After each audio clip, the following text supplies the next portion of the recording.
Então a gente estava fazendo na aula passada, né, a gente começou a discutir a questão da construção de modelos mecânicos, porque algumas, né, às vezes é interessante a gente estudar regimes, né, que na verdade o estudo de um modelo mecânico, né, quer dizer, os modelos mecânicos, vamos colocar assim,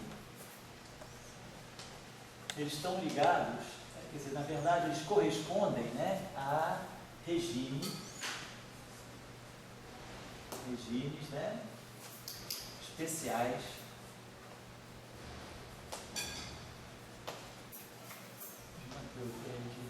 de campos, né,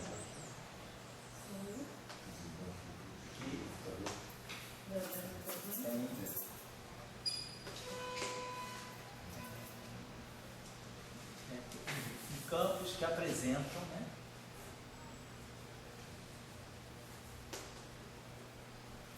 que se apresentam homogêneos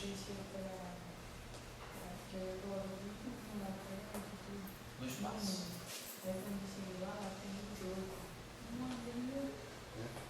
A dependência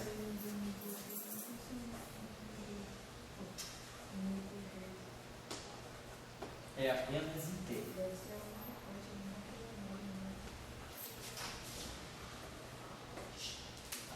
Dependência apenas em T. Então, isso nos dá, né, quer dizer, então, modelos unidimensionais.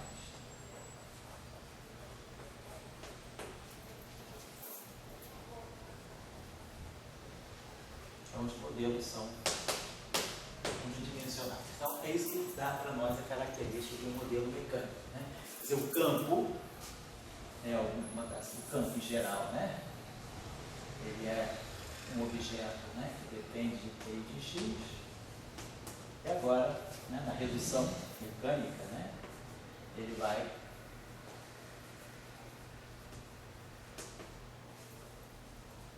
se comportar. A gente vai estudar as soluções das equações de campo, onde nós temos apenas dependência em T. Toda a parte de dependência em X é zero. Então foi o que a gente começou a fazer na aula passada, e a gente pegou para isso o modelo de SU2, né? Um modelo mecânico baseado em SU2. Então nós tínhamos lá o nosso campo elétrico, né? Assim. Pegasse o nosso campo elétrico, então, que é menos o gradiente do potencial, menos ADT, e mais epsilon. Tem aula passada aí, Jássio, só para dar uma olhadinha, olha, tanto faz. Só para ter nossos intervalos na aula passada, manter a mesma convenção. Isso. Mais G,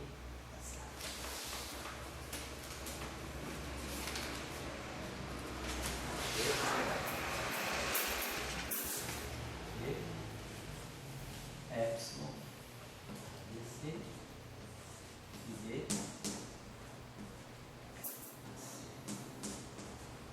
e o nosso campo magnético, de Lewis, tá? No caso do SO2, né? Então ele é rotacional do ar.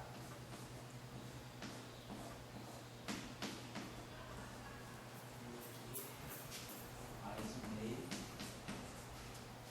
G, epsilon ABC, e vetorial assim. Deixa eu pegar de novo o caderno, só para pegar o que a gente já tinha calculado, vamos ter que refazer. A gente já tinha avançado um pouco, deixa eu só retomar onde a gente parou. Então a gente já tinha aqui, então a gente já tinha a gente já estava com esse resultado. A gente parou aqui, então nós substituímos então esses campos aqui nesse lagrangiano, deixa eu botar aqui. Então a gente fez isso aqui, a gente chamava de, que a gente chamou de 1 meio, Z2, então é A, escalar é A, menos C2,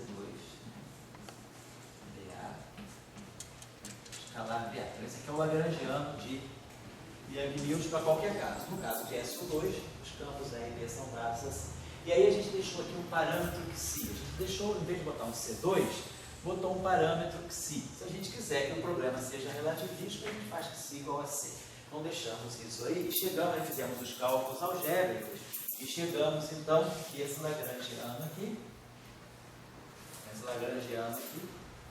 nos levava a esse Lagrangiano mecânico aqui. L igual a 1 meio de A ponto ao quadrado mais B epsilon ABC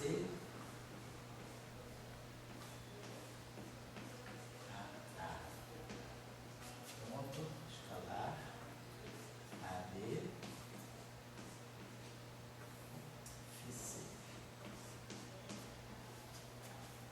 mais 1 meio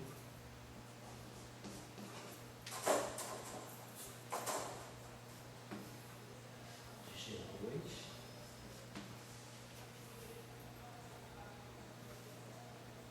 FB, colocar FB ao quadrado, AC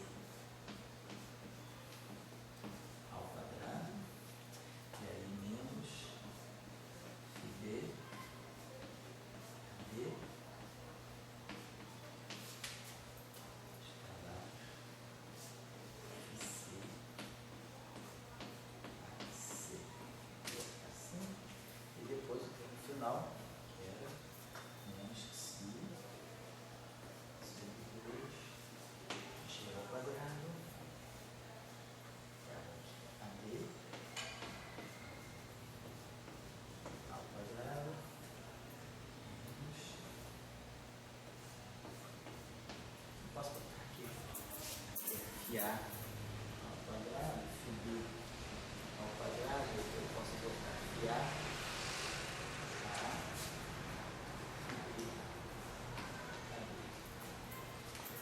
A ao quadrado menos AB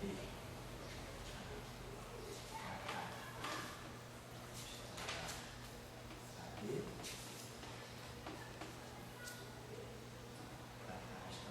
ao quadrado. Então a gente ficou com esse Lagrangiano aqui. Só pegar agora finalmente as últimas coisas. Então a gente pegou assim, né? Então nós vamos fazer a seguinte identificação. As três coordenadas A vão ser três vetores x, y e z. Então eu tenho três coordenadas vetoriais, né? A1 é o x, A2 é o y, A3 é o z. São as três coordenadas devido ao índice do grupo SU2, o índice da representação adjunto do SU2. E no setor de potenciais escalares, nós vamos nomear essas coordenadas de φ, Qi e lambda. Só isso. Então a gente já rechamou, né, essas coordenadas aqui, também as coordenadas escalares de Yang-Mills, φ, Qi, lambda. Então o nosso problema tem 6 coordenadas, 3 coordenadas escalares e 3 coordenadas vetoriais. Importante observar aqui é que o campo A é o campo que tem derivada em termo cinético. Aqui nós temos o B, o A. Agora, observar que a coordenada φ, as coordenadas φ, elas não são coordenadas dinâmicas. Tá tudo certinho? Tá? Então, eu não esqueci de nada, né? Tá certo, tá certo. Eu só tem, pois é, só tem derivada. No computador. Oi? Ah, não fez? Não, mas a gente usou outras coordenadas. Ah, tá. A gente usou uma, duas. Ah, tá legal, tanto faz. Não, onde ele for x, y, Não tem problema, exatamente, pode fazer assim. Tá joia. E botou que 1, fiz 2, fiz 3, tá bom. Certo. Então, só para ver que o seguinte, então vamos observar a primeira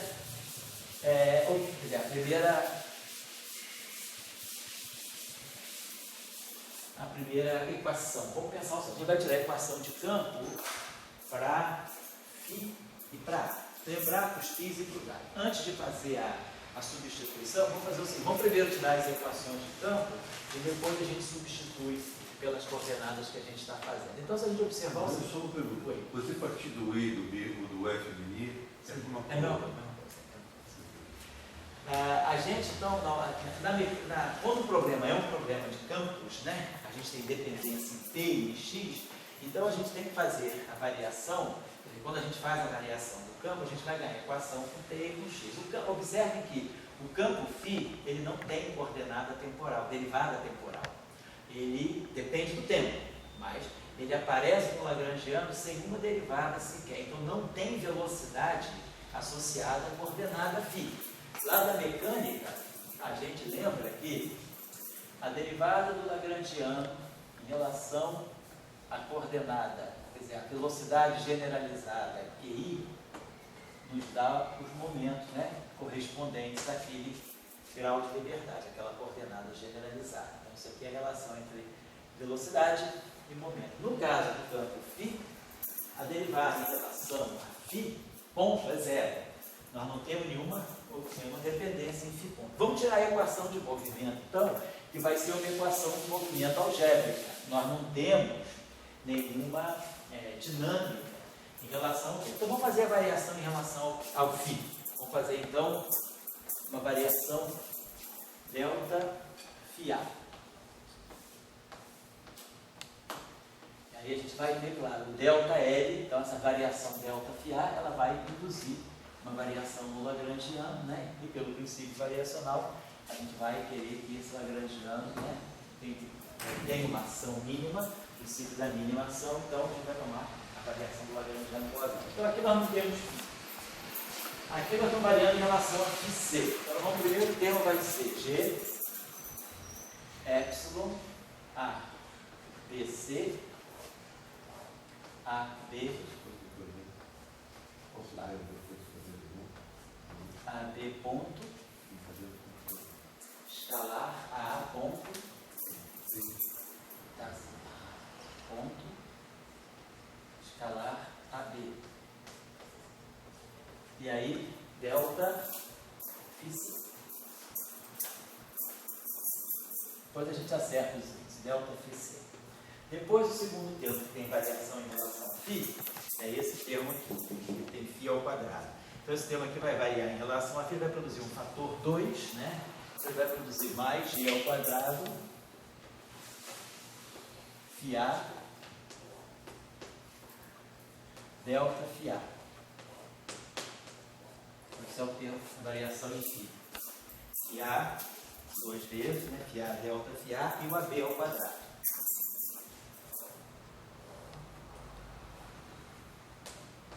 AB ao quadrado é AB escalar AB. Depois nós temos esse termo aqui também. Esse termo aqui, ó, é φA a φB a B. Quer dizer, um produto escalar. Na verdade, isso aqui, esse termo aqui é isso aqui, é o quadrado disso aqui. Então ele vai produzir também, vai produzir um fator menos G2, vai produzir aqui menos G ao quadrado, tá aqui, menos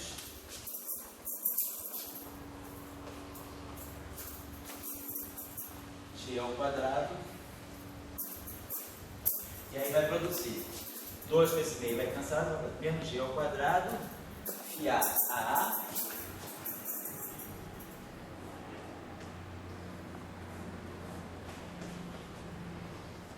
escalar delta φ e AB. Certo? Porque isso aqui é um produto escalar. φA a escalar e B a B. Então vai dar a derivada da primeira vezes o segundo, mas primeira vezes a derivada do segundo. Então vai ter sempre uma variação em relação a φ vezes o próprio A. Então vai dar o próprio, quer dizer, a derivada de um quadrado é 2 vezes o objeto que está elevado ao quadrado vezes a variação do objeto. Então essa é a variação, mas eu não posso botar os mesmos índices, né? Porque senão eu estaria colocando índices, 4 índices saturados. Então é φA vezes a variação do objeto. Então ficou assim, φD ali. Então essa variação aqui. Depois, aqui não tem nenhuma dependência e aqui também não tem nenhuma dependência. Então em relação a φ, é só isso. Então vamos padronizar, vamos botar fiar em todos os lugares, então vamos chamar esse φC de fiar. Então eu vou trocar o C com A nesse termo aqui. O C vira A e o A vira C. O A vira C aqui e o C vira o A aqui. Perfeito. E aí eu posso trazer, aí o A virou C. Então tá. Aí eu posso trazer, isso aqui vai ficar epsilon CBA, que eu posso escrever como epsilon ACB, que eu posso escrever como menos epsilon ABC. Então esse termo vai ficar menos epsilon, usando as propriedades, né, da redutívica, menos epsilon ABC, AC ponto, escalar AB. Então vamos fazer o seguinte, para poder ficar na ordem, vamos chamar o B de C e o C de B. Então vai ficar assim, então estava assim, ABC. Então vamos chamar o B de C e o C de B. E aí de novo eu troco B com C, aí aqui fica mais. Então, ABC, vou para epsilon ABC, AB ponto, escalar AC, delta FA. Delta FA está aqui. Aqui eu já obtive limpinho um delta FA também. E agora aqui nesse último termo, para obter um limpinho um delta FA, basta eu trocar. Vou chamar esse primeiro A de B e esse B de FA. Então a gente variou aqui, tem um delta FA. Então a gente já pode escrever a equação de campo, a equação das coordenadas φB. FA. Então eu vou ter G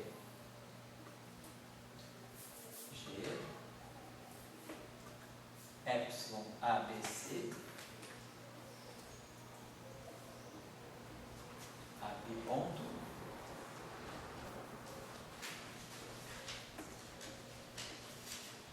escalar AC. Depois aqui o outro termo vai ficar mais G2 AB ao quadrado de AB escalar AB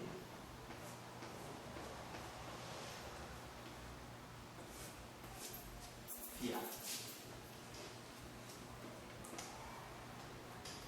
E depois o último termo aqui, que vai ficar menos G2,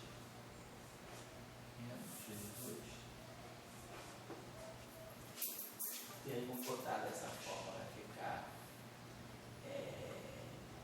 FBAB, B,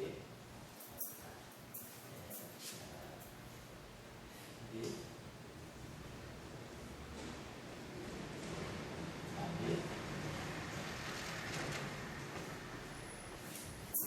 FBAB, AA.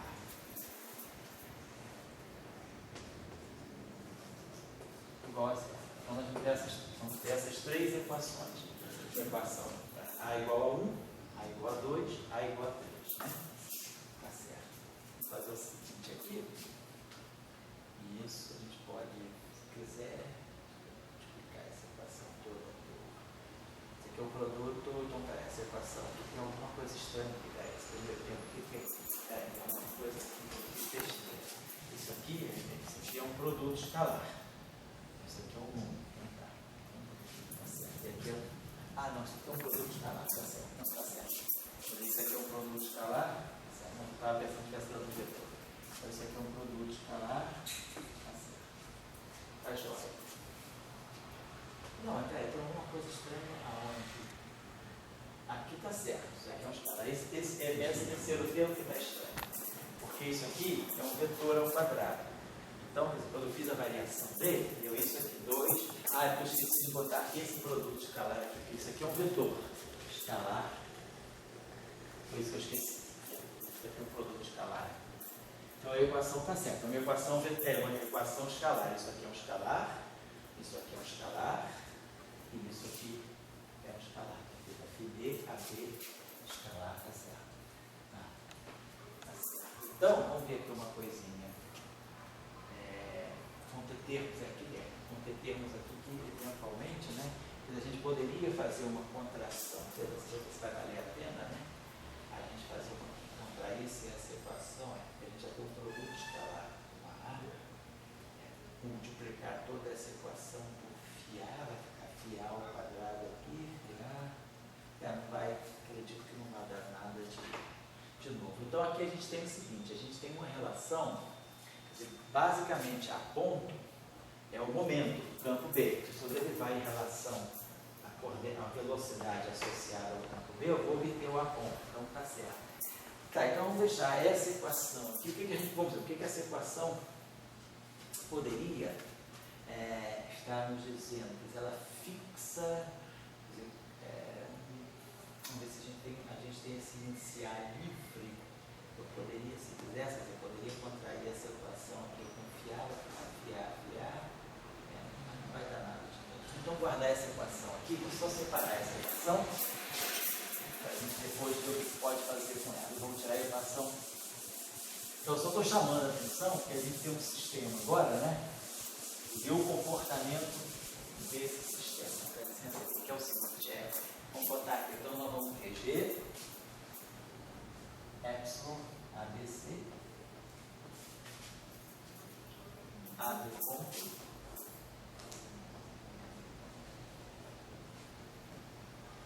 escalar AC.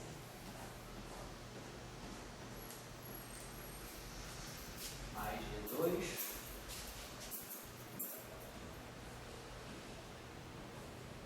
AB, escalar AB, e A,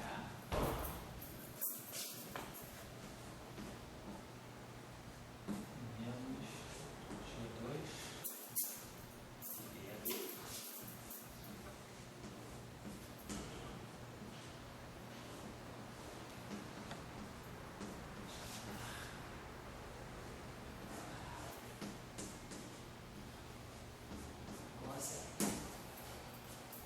Vamos agora trabalhar a equação 4. Vamos fazer agora a variação em relação às coordenadas vetoriais. Que a gente poderia depois se perguntar, do ponto de vista mecânico, o que essas coordenadas aqui estariam representando. Quer dizer, eu tenho um sistema com coordenadas φ1, φ2, φ3, né? Em princípio, quer dizer, essa equação aqui, essa equação, olha só, essa equação é uma equação linear em φ. Ela é quadrática em A, mas é uma equação linear em φ. Então vamos ver se a gente, de repente, pode obter algum tipo de derivante interessante dessa equação, algum vínculo, tipo no modelo sigma, alguma coisa assim. Vamos passar para cá então. Agora vamos pegar aqui as variações em relação aos campos vetoriais. E a variação em relação a. Então vamos lá, primeiro termo aqui vai ficar duas vezes a ponto, então vai ficar duas vezes, então vai cancelar o meio, então nós vamos ter a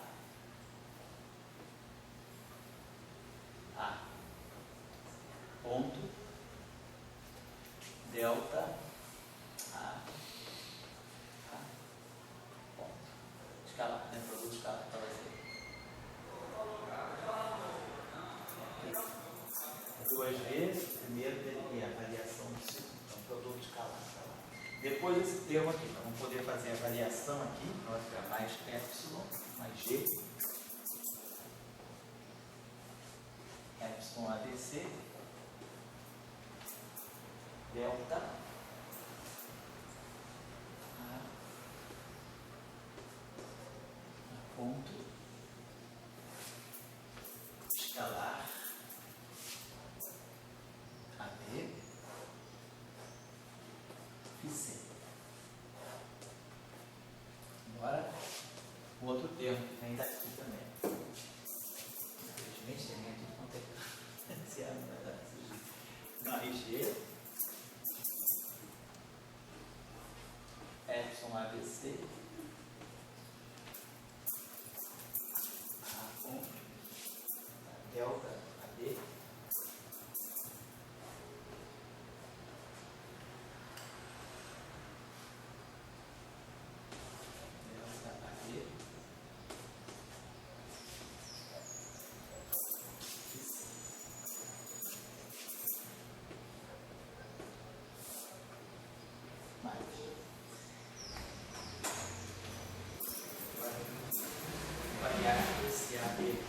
menos um meio, vai ficar 2, vai ficar mais G2. E A ao quadrado. E aí vai produzir, o que esse aqui vai produzir? 2, né? Vai cancelar, então, mais G2, que é A ao quadrado, AB escalar delta AB.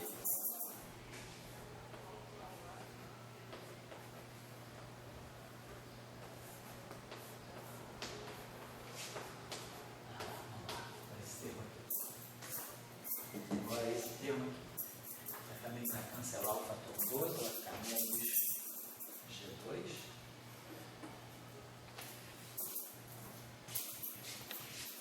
Menos G2 é FA.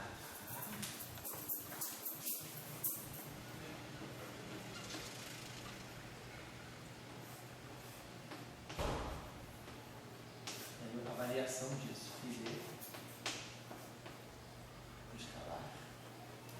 Delta AB. Esse termo aqui.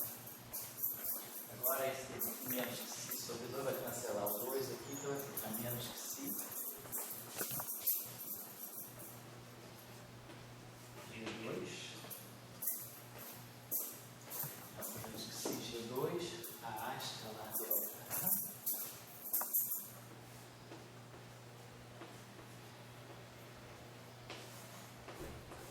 E o último termo é menos que si, G2 também, vai ficar mais, então 2 vai cancelar, vai ficar mais que si, G2, mais que si, G2, A escalar é B.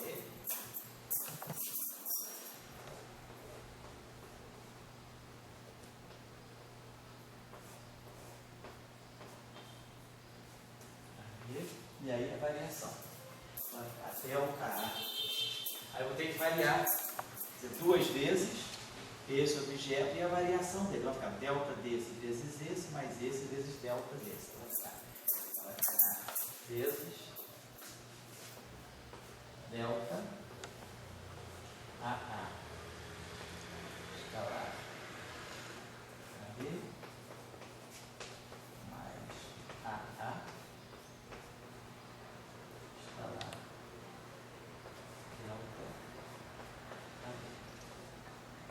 Então isso aqui igual a zero.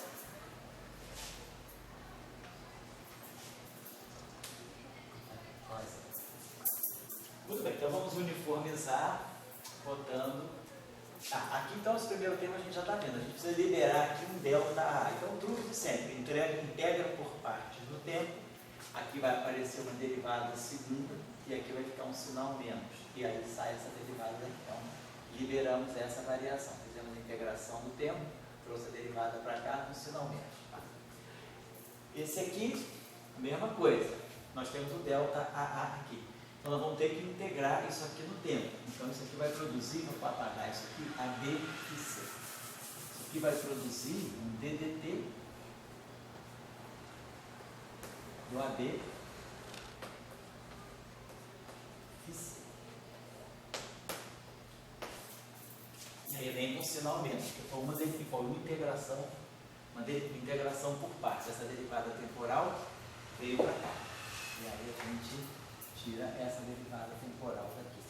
Tá? Liberamos o delta AA, delta AA. Mesma coisa aqui, agora que a gente precisa produzir um delta A aqui. Então vamos fazer o seguinte, vamos chamar o B de A e o A de B. O A vira B, o B vira A. O A vira B e o B vira A. Então já produzimos o nosso delta AA. E aí eu posso, se quiser, trocar esse A por esse B. Vai ficar menos epsilon ABC.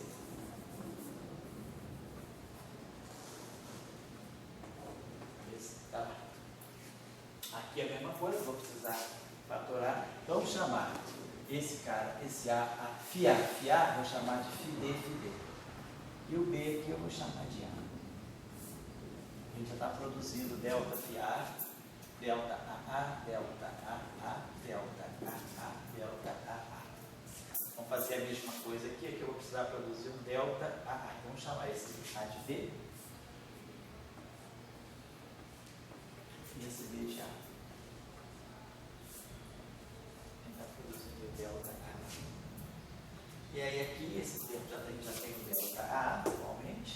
Esse aqui já tem um delta AA. E esse aqui tem um delta AB. Então depois desse segundo termo aqui, a gente vai nesse segundo, vai dar um fator 2 pelo seguinte. Esse primeiro termo aqui é AA escalar AB, delta A escalar AB. Se eu pegar o segundo termo, ele é AA escalar AB. Estou pegando só o segundo termo agora. Esse aqui já tem um delta A. AA escalar AB, que multiplica AA escalar delta AB. É o segundo, essa termo. Estou pegando isso aqui vezes isso. Esse aqui está pronto. AB, delta A, delta B. Então, quando eu fizer esse termo aqui, vamos trocar A com B aqui. O A vira B, e o B vira A.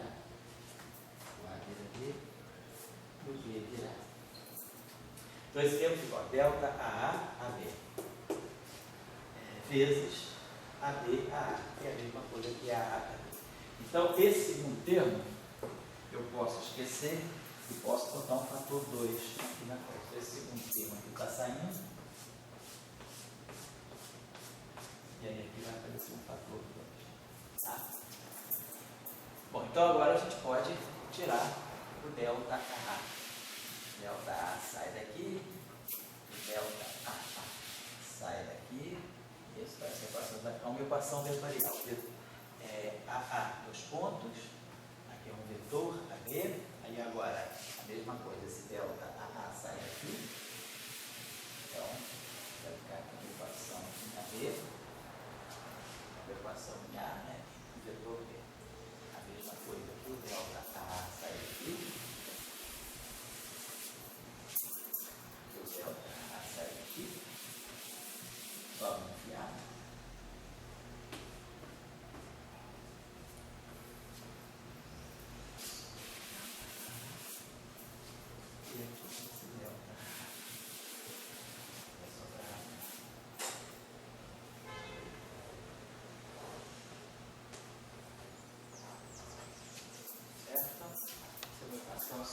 Então, índice livre A,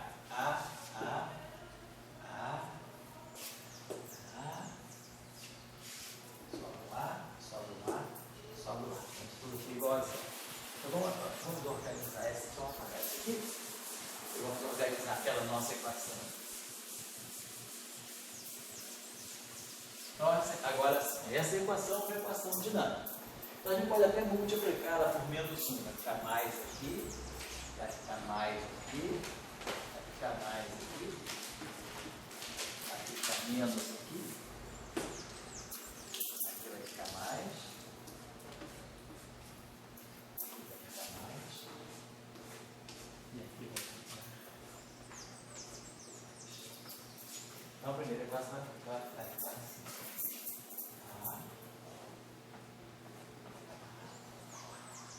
Derivada temporal segunda da coordenada A mais G epsilon ABC,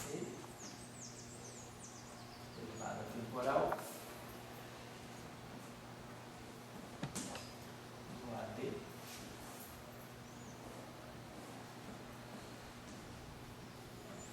de C. Posso escrever, vou trocar aqui o B com C. Vou chamar o B de C e o C de D. Vou chamar o B de C, o C de D, o B de C e o C de D. E aí vou trocar o C com B aqui, vai ficar menos. BC.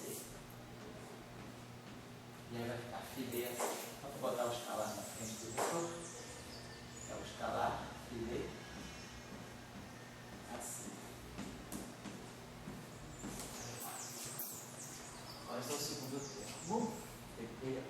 Sinal menos veio para a troca do E. Depois mais G, epsilon ABC, mais G, epsilon ABC, mais G, epsilon ABC, AB ponto.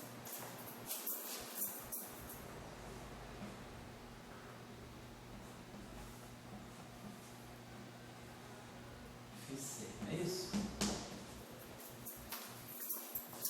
AB ponto e C. Então, vamos fazer a mesma coisa aqui. Vamos chamar o B de C e o C de D. O C vira B, o B vira C. O B vira C, o C vira D. E aí aqui a gente pode trocar. Tá? Menos G, epsilon, ABC, Φ, B, AC.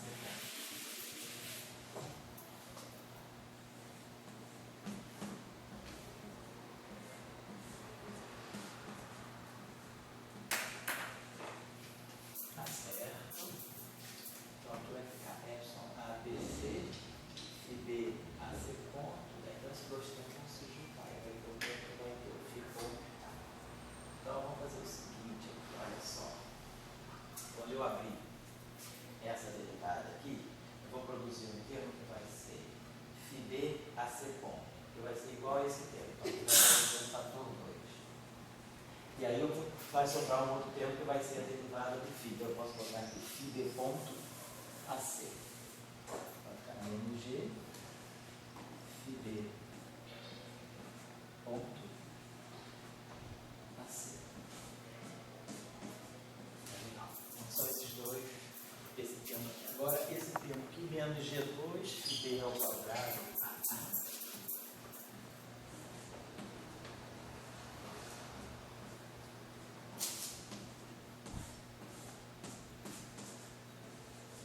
esse termo. Depois, esse termo aqui, B é B, né? G2.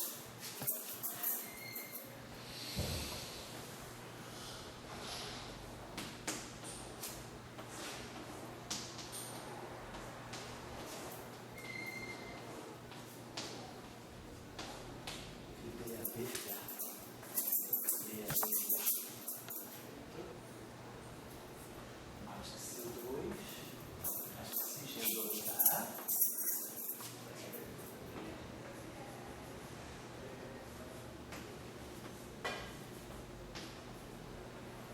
Achando estranho? Esse termo era acertado. Depois,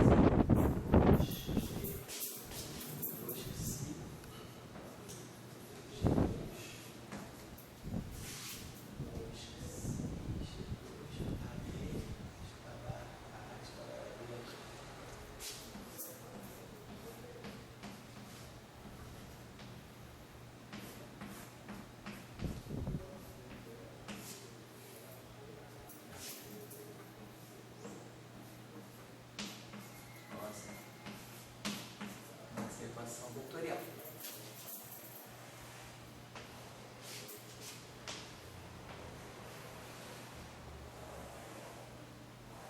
Vamos observar só uma coisinha aqui. Né? Esse, em termos de dimensão, vamos ver aqui. O G tá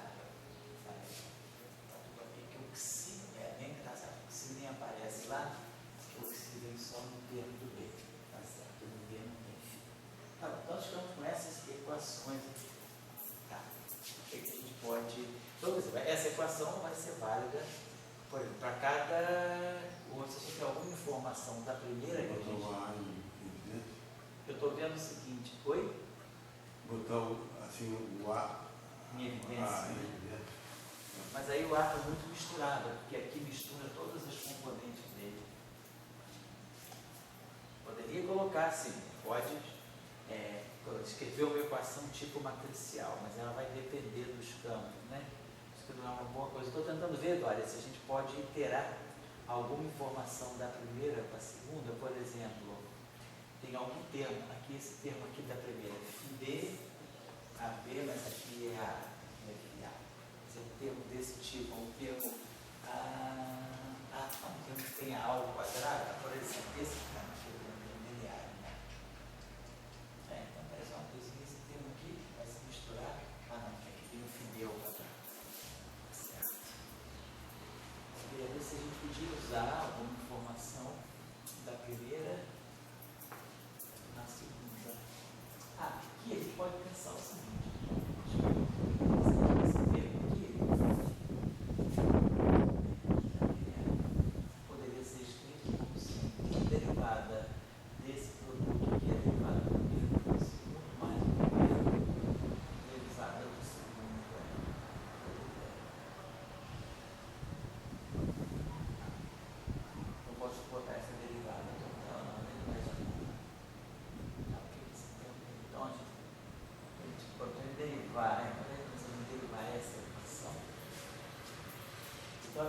Tem várias possibilidades para a gente fazer.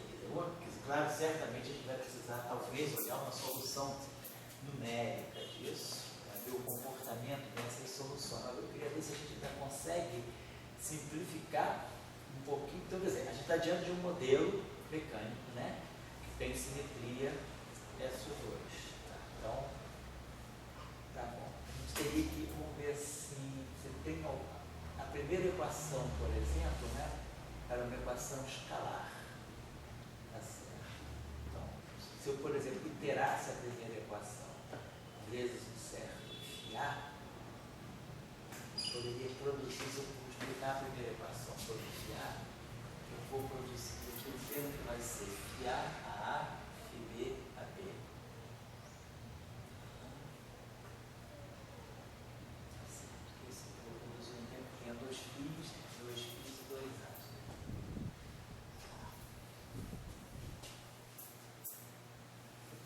Porque, por exemplo, se eu pegar a primeira equação e multiplicar φA, eu vou gerar esse termo aqui, menos G2 φB a B φA.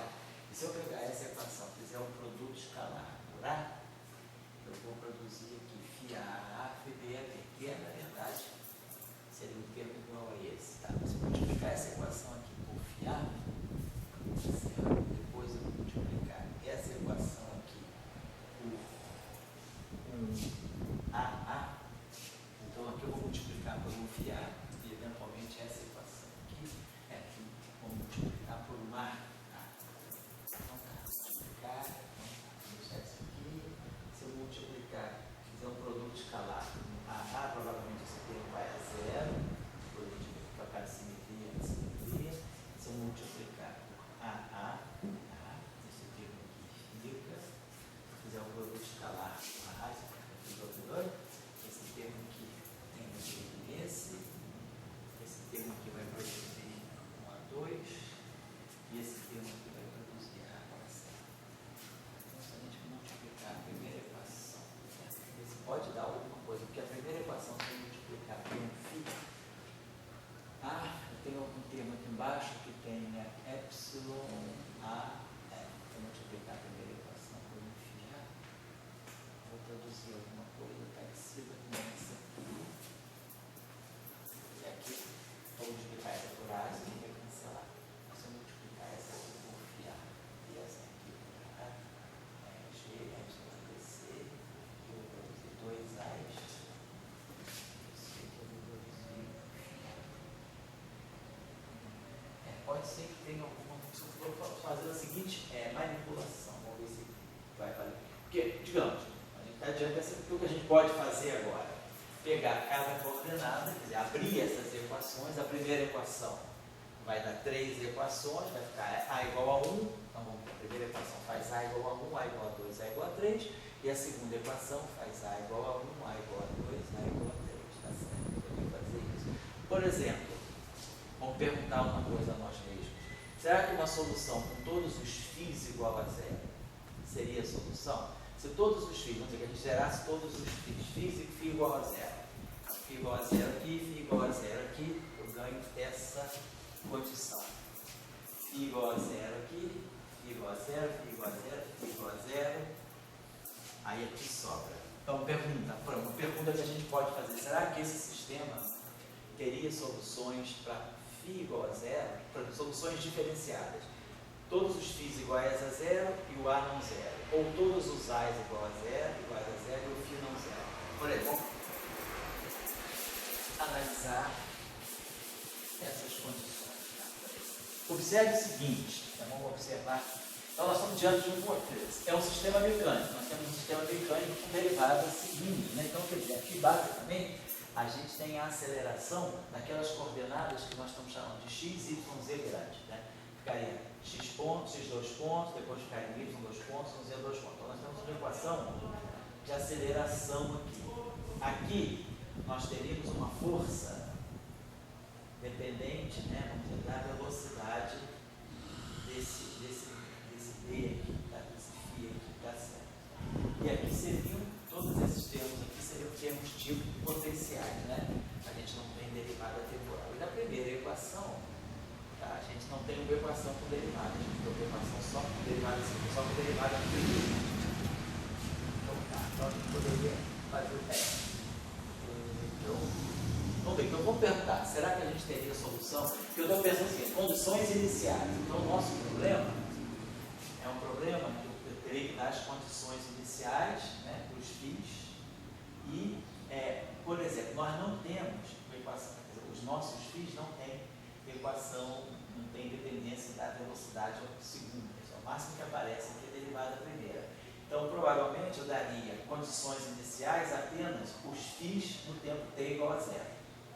Mas os A's, eu preciso dar no tempo t igual a zero a posição, quer dizer, as coordenadas e as suas velocidades. Eu preciso conhecer a de t igual a zero e a ponto A de t igual a zero. Porque aqui nós temos uma equação que é de segunda ordem. Né? Então, agora, se eu souber quem é no instante t igual a zero, a coordenada A e a coordenada a ponto A, então esse termo que é conhecido no instante t igual a zero, esse aqui também, então eu teria, quer dizer, eu não poderia, para t igual a zero, teria o φ, porque a primeira equação, ela está com uma carinha boa, né? Quer dizer, parece que a gente consegue fixar o φ, tem 3 φ's. A primeira equação, elas são equações algébricas, né? Do ponto de vista do φ.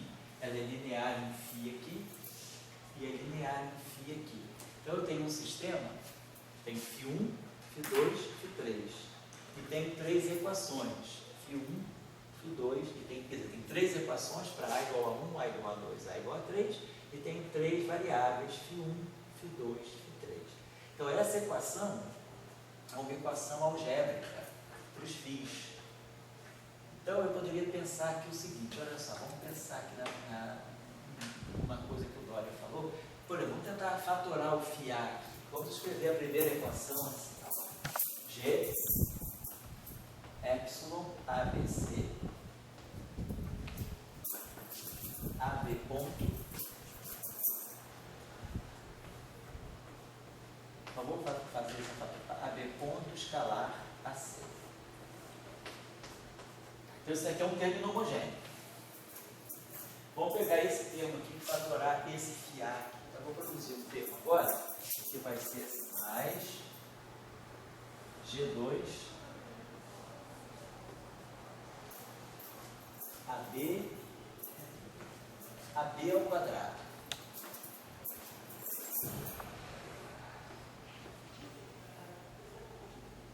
Estou fatorando o φ. E aqui eu tenho, eu poderia botar assim, menos, vamos botar G2 aqui de dentro, então, G2, botar assim, AB ao quadrado, e aí aquele termo ali vai ficar menos AB,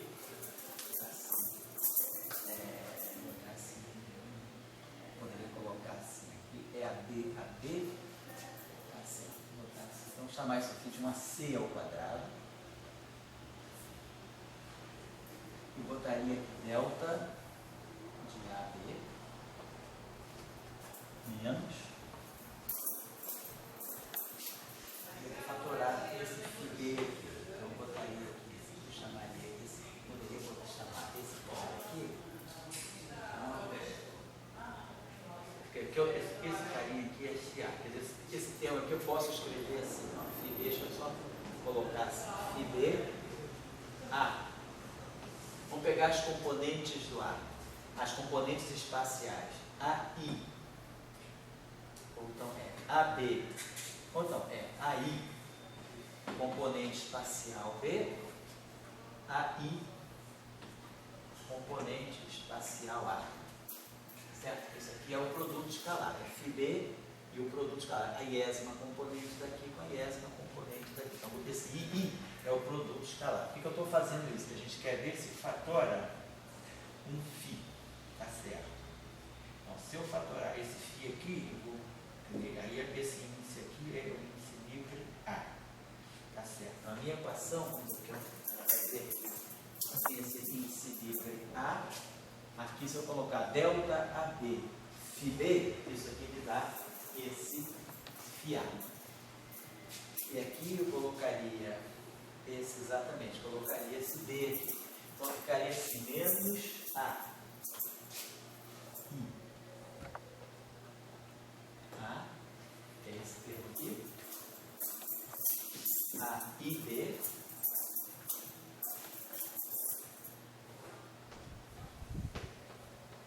Isso tudo aqui vezes FB.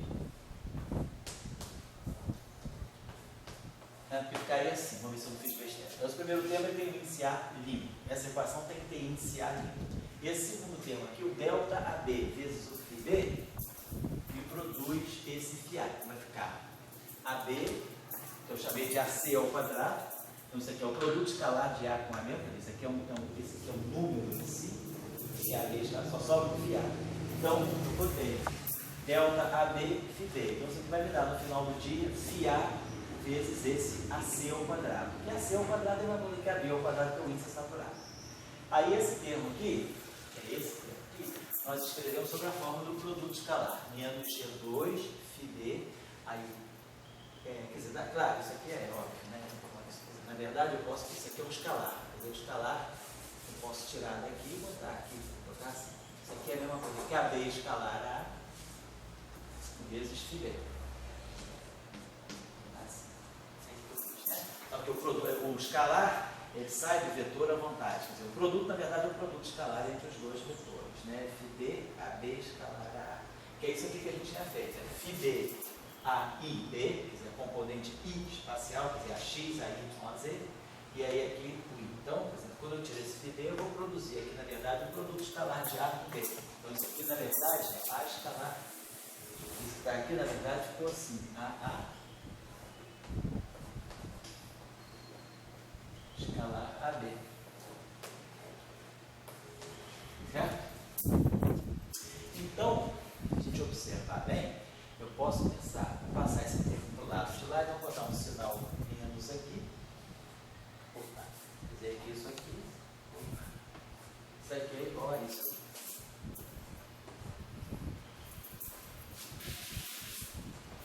E aí a gente observa que isso aqui está fazendo o papel de uma matriz.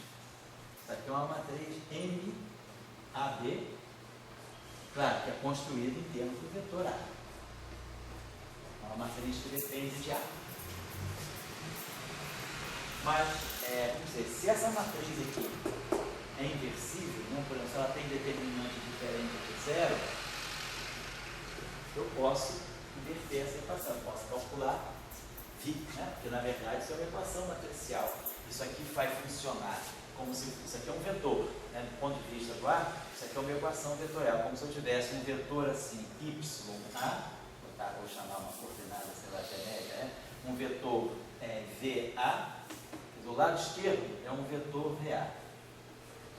O lado direito posso incorporar esse G2 aqui nessa matriz, né? Mas isso aqui vou botar assim, vou chamar essa matriz toda aqui de G2. Tá? Então, o lado direito seria uma matriz MAB vezes FB. Então, isso aqui a gente pode pensar como sendo uma equação matricial. Isso aqui é um vetor coluna, para A igual a 1, A igual a 2, A igual a 3. Isso aqui é um vetor coluna, tá? Φ igual a 1, Φ igual a 2, Φ igual a 3. Isso aqui é uma matriz. Então, a gente poderia escrever essa equação aqui em forma matricial, como se eu tivesse esse vetor coluna, essa matriz e esse vetor coluna. E aí, claro, a solução é botar o M-1 aqui. M-1 vem. Então, eu consigo, né, escrever, invertendo essa matriz aqui, a gente consegue escrever o φ como uma função do A. Quer dizer, o φ realmente a gente está vendo que os φs não são coordenadas independentes, né? A gente pode reduzir o problema todo ao A. E claro, nessa situação, em que a gente tiver uma situação. Agora, essa em que essa matriz aí tenha determinante não nulo, né? O que é possível, claro, né? Teria essa matriz é uma matriz 3x3, quer dizer, esse AC ao quadrado, tá? Então a gente poderia escrever, quer dizer, basicamente a gente consegue escrever o φ. Mas antes de uma coisa só perguntar, será que a gente teria solução para φ igual a zero? Se a gente tiver a solução para φ igual a zero, a primeira equação daria zero aqui, zero aqui. E para φ igual a zero, então eu teria que ter isso aqui sozinho igual a zero. Teria essa condição aqui. Tá bom. Essa condição que poderíamos dizer, vamos pensar já já. Então, para φ igual a zero, isso aqui seria igual a zero. E para φ igual a zero, todos esses termos aqui, esse aqui ficaria. Então, teria essa equação aqui. Então, para φ igual a zero, eu teria uma equação.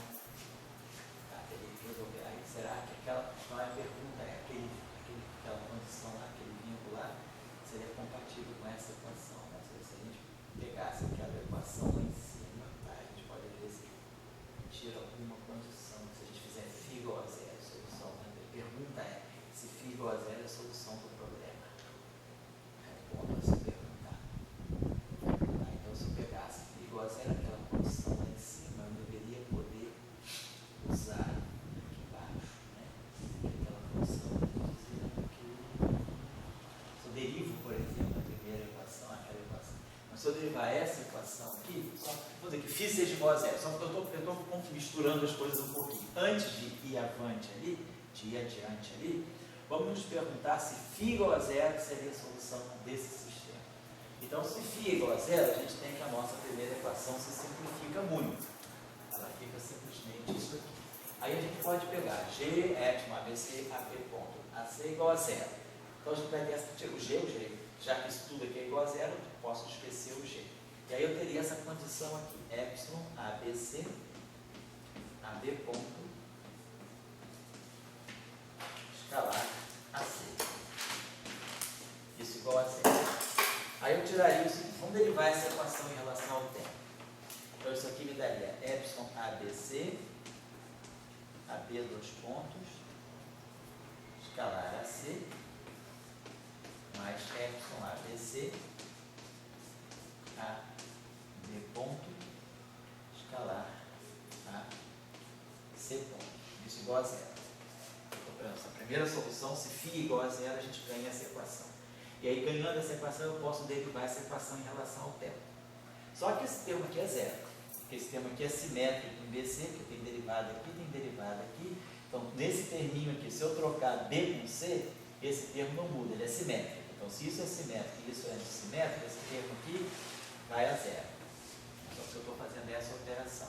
E aí eu teria uma condição assim, que é epsilon, ABC, AB, dois pontos, escalar AC, igual a zero. O que essa equação aqui poderia estar me dizendo, né? Então, estaria tirando o vínculo em cima, né?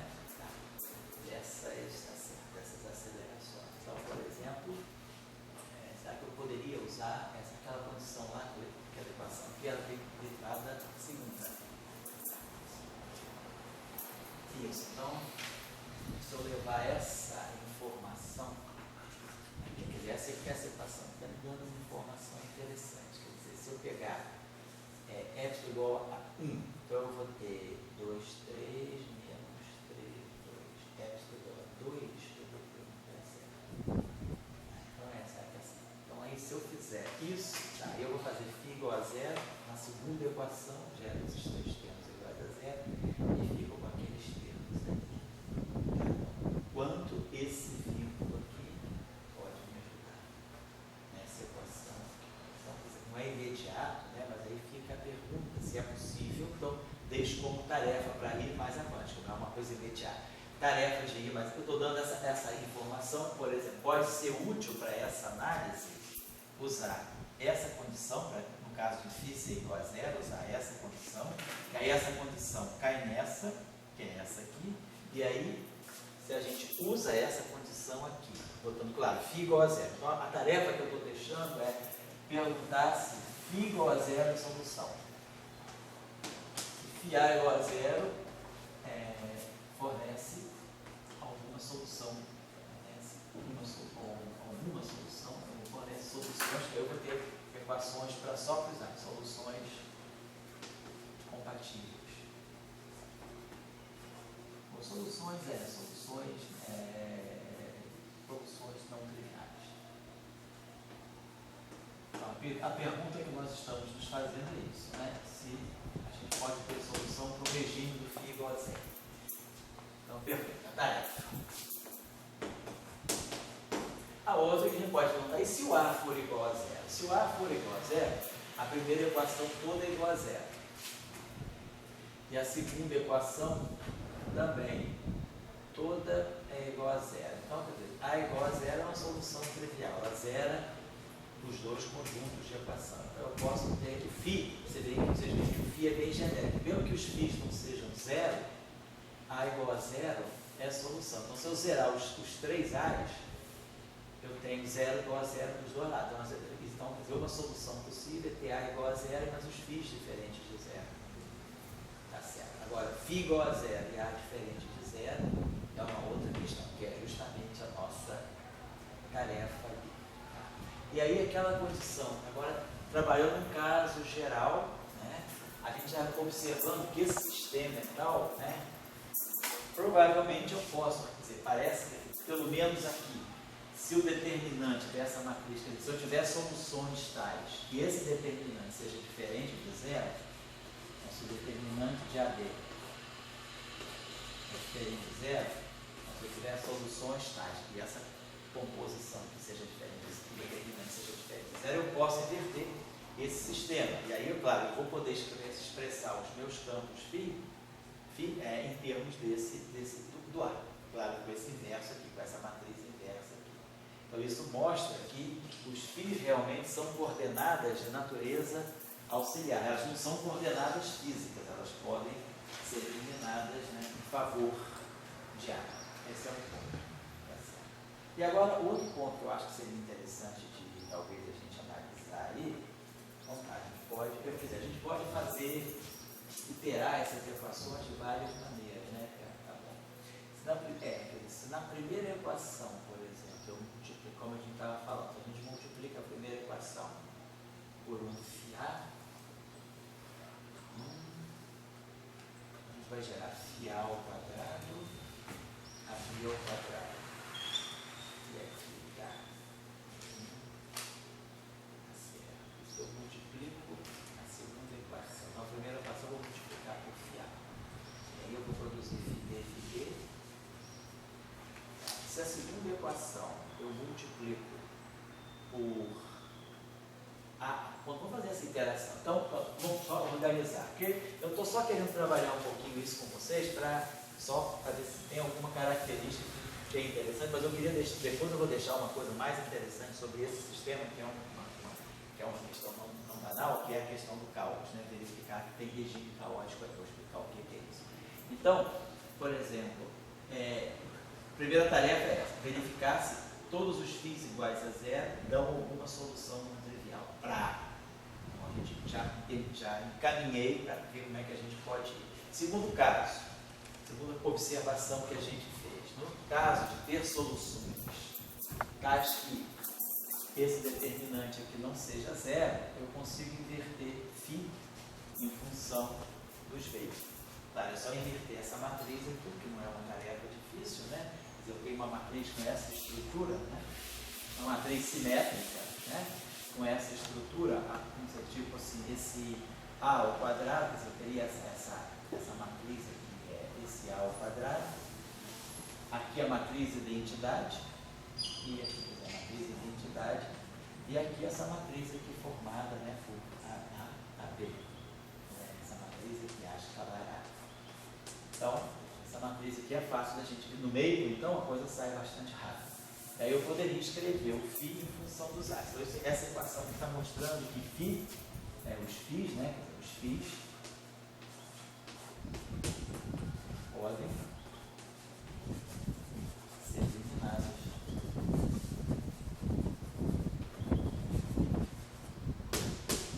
em termos das coordenadas A.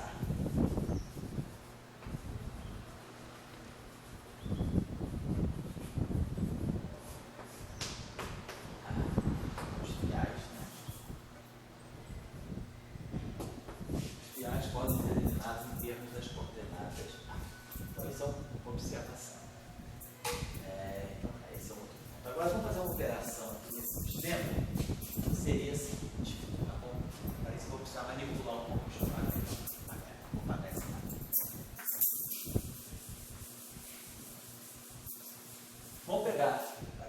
Vamos pegar a primeira equação lá em cima e multiplicar aquela equação, contrair aquela equação com um fiado.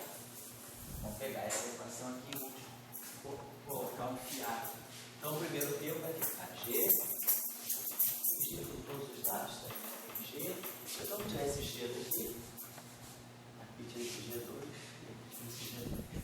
Então, o primeiro termo vai ficar epsilon ABC fiar AB ponto escalar AC. Então, estou fazendo a contração da primeira equação com um fiar. Aí aqui vai ficar fiar ao quadrado. Vai ficar aqui o termo que vai ser mais G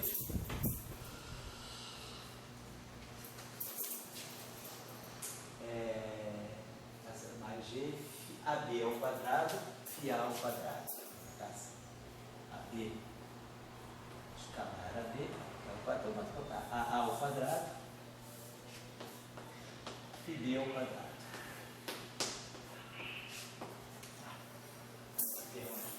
E aí multiplicando aqui vai ficar FB até vai ficar menos G. E aí vamos produzir aqui FB fiar AA, então vai ficar fiar AA ao quadrado. Vai ficar assim, vai ficar ao quadrado dessa grandeza aqui. Vai ficar fiar AA escalar FB AB, que é igual a zero. Então essa primeira equação é só contrair com um fiar. Agora, essa segunda equação aqui, como ela é uma equação vetorial, eu vou fazer o produto escalar da segunda equação, vou fazer o produto escalar por AA. Vou pegar essa segunda equação, vou fazer o produto escalar com AA. Vou ficar AA, dois pontos, AA.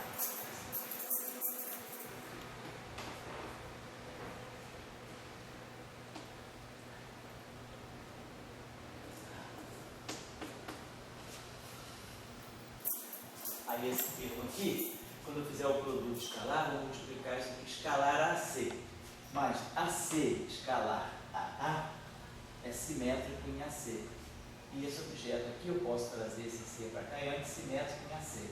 Então, quando eu fizer o produto escalar, esse produto escalar AC escalar AA, com esse termo aqui vai dar zero, por causa da simetria aqui e da antissimetria aqui. Então, esse termo não vai ter nenhuma, não vai gerar nada.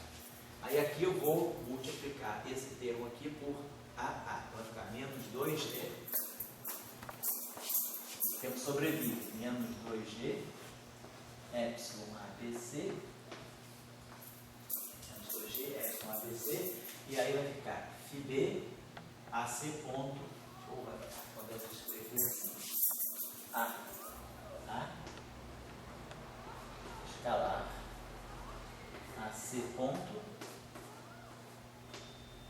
FB, que é o produto escalar, esse filme escalar, né? Então tá aqui. Só multipliquei essa equação aqui por AA. Então, AC ponto escalar A. Esse aqui pode transitar à vontade, seria um escalar. Depois vamos gerar esse termo aqui, né? Que vai ser menos G2 FB ao quadrado AA ao quadrado. Menos G2, né? Menos esse termo aqui, né? Então, menos G2 FB ao quadrado AA ao quadrado. Que é a mesma coisa que FA ao quadrado, AB ao quadrado. Esse termo aqui. Quando eu multiplicar aqui, vai ficar o produto escalar AA, escalar AA e FB ao quadrado. Esse termo aqui vai produzir uma coisa, vai produzir FBAB escalar FA AA. Então vai ficar mais G2 FA AA escalar ele mesmo ao quadrado. Então, expliquei isso aqui.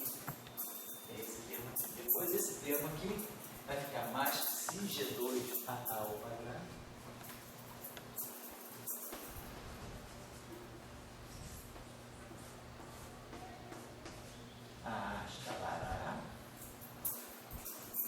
termo aqui vai ficar a escalar AB vezes AB escalar A. Então vai ficar mais 2πg2 mais 2πg2 AB ou AA escalar AB ao quadrado igual a 0.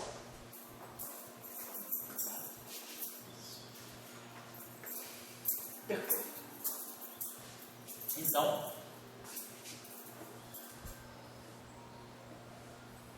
o que a gente pode ver aqui? Então, a gente pega a primeira equação, vamos multiplicar de novo essa equação por G. Vou botar um G aqui, multiplicar de novo ela por G. Um G2 aqui, um G2 aqui.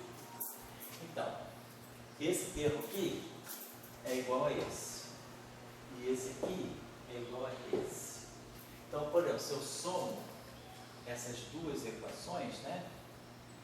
Eu posso somar essas duas equações, então vou jogar fora. Esse termo aqui vai embora. Vou somar as duas equações. Esse termo aqui vai embora. Tá? Esse termo aqui fica, esse termo aqui fica, tá? Esse termo aqui também fica e esse termo aqui. Se eu somar essa equação aqui, então vou dizer que eu some essas duas equações aqui. Eu botei então isso aqui. Então, se eu somar essa equação com essa, esse termo aqui vai cancelar com esse. E esse termo aqui vai cancelar com esse. E aí nós vamos estar acrescentando esse termo aqui. Então, a esse termo aqui, a gente vai ter só para ver o que acontece com esses termos aqui. Então, a gente vai ter G, epsilon ABC, φA, AB ponto, escalar AC. E vamos ter esse termo aqui, menos 2G, epsilon ABC, AA, escalar AB ponto e C. Tá certo. Não estou fazendo nada, estou só somando esse termo com esse para ver o que a gente pode obter aqui. Então a gente observa aqui o seguinte, né? O quanto eu posso transformar esse segundo termo no primeiro. Aqui eu tenho φA, a derivada está no B. Então eu vou trocar A com C nesse termo aqui. Esse termo aqui que é A vira C e esse termo aqui que é C vira A. O A vira C e o C vira A, porque são todos índices saturados. Aí eu fico com a combinação φA, AB ponto, escalar AC, escalar AC. G epsilon ABC, e aqui vai ficar, vou trazer esse A para frente, não vai acontecer nada, mas aí quando eu trocar o B com C, aqui vai ficar com sinal mais. Então eu produzo duas vezes, né, vai ficar 3 vezes epsilon ABC, φA, AB ponto, escalar AC. Então quando eu somar essas duas equações, vamos colocar aqui para eu ter mais 3, G é epsilon ABC, aí vai ficar φA, então vai ficar φA,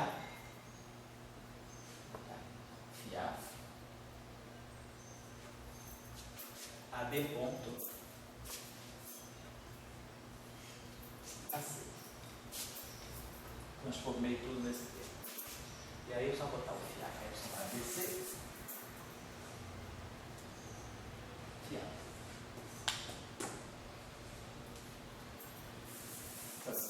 apareceu, então depois de iterar as duas equações para ficar com essa equação. Muito bem. Aqui. E aí, por exemplo, a análise, se a gente fizer φ igual a 0, aí a gente agora ganha uma equação só para o A. Né? A gente vai ter A dois pontos, né? Quanto essa equação ali pode ser. Claro, é uma equação não linear, porque ela está multiplicada. A não linearidade vem justamente do Yang-Mills, né? Aí a gente pode se perguntar aqui o seguinte: vamos dizer, se o φ for igual a 0, todos os φs forem iguais a 0. Estou perguntando, é uma solução. Se é a solução, isso aqui vai ser igual a 0. E vamos imaginar o seguinte: será que a gente poderia ter uma solução de tal maneira que AA ao quadrado seja uma constante, seja um valor fixo, vamos chamar de V. V2, não importa, né? Isso aqui vai ser A1 escalar A1 mais A2, então vai ser um V2. Será que é possível ter uma solução com esse vínculo? A ao quadrado mais A2 ao quadrado mais A3 ao quadrado. Ou seja, no fundo é dizer que essas coordenadas x2 mais y2 mais z2 igual a um certo v2. Eu estou dizendo isso. Será que é possível que será que isso aí vai dar a solução? Se o φ for igual a zero, né? Então, essa equação aqui, se a gente trabalhar ela, derivar em relação ao tempo, se aquilo lá é uma constante, a gente vai ter 2a escalar a fonte igual a zero. E se o V2, né? Será que é possível ter uma solução com essas características? Φ igual a zero e a ao quadrado igual a zero. Por que eu estou colocando essa condição a ao quadrado igual a zero? Essa condição aqui é exatamente a condição do ferromagnetismo SO3. É a condição de material ferromagnético, ele é a soma, é um modelo sigma, seria na verdade um tipo de modelo sigma. Então eu teria 2a escalar a ponto igual a zero. Então vamos trabalhar um pouco. Então isso aqui eu estou dizendo, se φ for igual a zero, e esse termo aqui é zero. Estou perguntando se a gente pode ter esse tipo de solução. E aí esse termo aqui ficaria uma constante. Vai virar um V2. Não estou colocando, vai ficar um V2. É uma pergunta. E aí aqui eu teria essa condição. Mas aí eu posso derivar essa condição de novo. Vai ficar a ponto. Aí vai ficar derivada, vou derivar de novo em relação ao tempo. Vai ficar a ponto ao quadrado, vai ficar a ponto, mais a escalar a dois pontos, igual a zero. Se essa condição aqui acontecer, eu tiro isso, e aí derivando isso, derivei aquela primeira equação, essa equação em relação ao tempo. Aí ganho isso. Aí derivo essa de novo em relação ao tempo. Aí ganho aqui a dois pontos escalar a é igual a menos a ponto ao quadrado. Então, isso daria menos a ponto ao quadrado. Certo? Então, isso aqui me daria. Então, vamos observar só uma coisa interessante. Esse termo aqui, ele é sempre negativo. É um quadrado de um vetor. Então, se for positivo, se for negativo, isso aqui é que se, isso aqui é que se for negativo, então, quer dizer, esse termo aqui é igual a menos isso. Então, se for negativo, eu não vou poder ter solução. Porque, como esse cara aqui é totalmente negativo, e se o psi é negativo, isso aqui é positivo, e isso aqui é positivo, então quadrado. Então, se for negativo, isso aqui é negativo, se o psi for negativo, tem a soma de três números negativos, dando zero, que é impossível. Então, se não pode ser negativo. Se for positivo, aí a gente poderia, eventualmente, estudar esse tipo de solução. Então, já viu que se φ for igual a zero,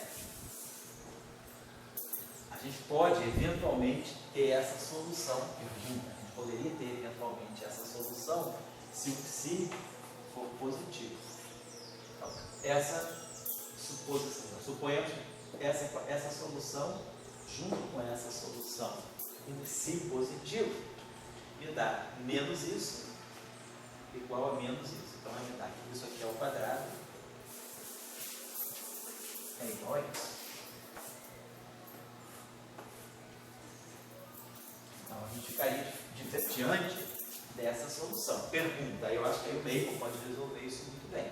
A gente poderia se perguntar, aí a gente poderia se perguntar que se a gente colocasse uma condição inicial, por exemplo, todos os a's para tempo zero igual a zero. E, por exemplo, todos os as velocidades iniciais para tempo zero igual a zero. Será que isso aí daria a solução, né?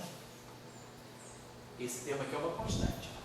Então, para tempo t igual a zero, se eu pegar a velocidade no instante t igual a zero, então isso aqui não poderia, essas condições iniciais não são compatíveis, porque no instante t igual a zero, como isso aqui é uma constante, eu Eu não posso ter isso aqui no instante t igual a zero. Se isso aqui for zero e isso aqui for zero, isso aqui é diferente de zero. Então eu poderia ter uma solução, pode pegar uma solução diferente. Suponhamos que eu dissesse que todos eles fossem zeros no instante t igual a zero, mas que os a's, as derivadas iniciais, né? As derivadas dos a's no instante t igual a zero fossem, a gente chamou aqui fossem, por exemplo, WA. Então eu teria velocidades iniciais não nulas, ou vice-versa, eu poderia ter velocidades iniciais nulas e posições não nulas. Poderia chamar essas três posições aqui de alguma coisa que poderia ser, sei lá, WA. Então eu teria as três coordenadas no instante t igual a zero com esses valores e as velocidades iguais a zero. Então, se as velocidades são iguais a zero, esse termo é igual a zero, esse termo não é igual a zero, e esses termos aqui me dariam, né? O WA escalar WB ao quadrado é igual a zero. Mas aí se essas velocidades aqui iniciais forem todas zero, aqui eu tenho a soma dos dois quadrados, não pode ser zero. Essa condição inicial não é compatível. Seria mais compatível pegar essa solução inicial. Se isso aqui é zero, e essas velocidades aqui não zero, poderia dizer que essas velocidades aqui seriam WA. Vou chamar de WA. Então eu teria as velocidades iniciais no instante t igual a zero, ficaria WA ao quadrado igual a psi G2 vezes. Então, pergunta, vezes esse tipo de solução aqui, quer dizer, esse tipo de condições iniciais, com essa equação diferencial não linear, se ela me dá soluções não lineares. Por que a gente está fazendo isso? Por que é interessante a gente estudar possíveis soluções do problema mecânico? Por quê? A gente se pergunta, será que esse sistema apresenta regime caótico? O que significa regime caótico? Significa que é uma equação diferencial com solução caótica. Significa que se você pegar uma equação diferencial, né? Você tem uma equação diferencial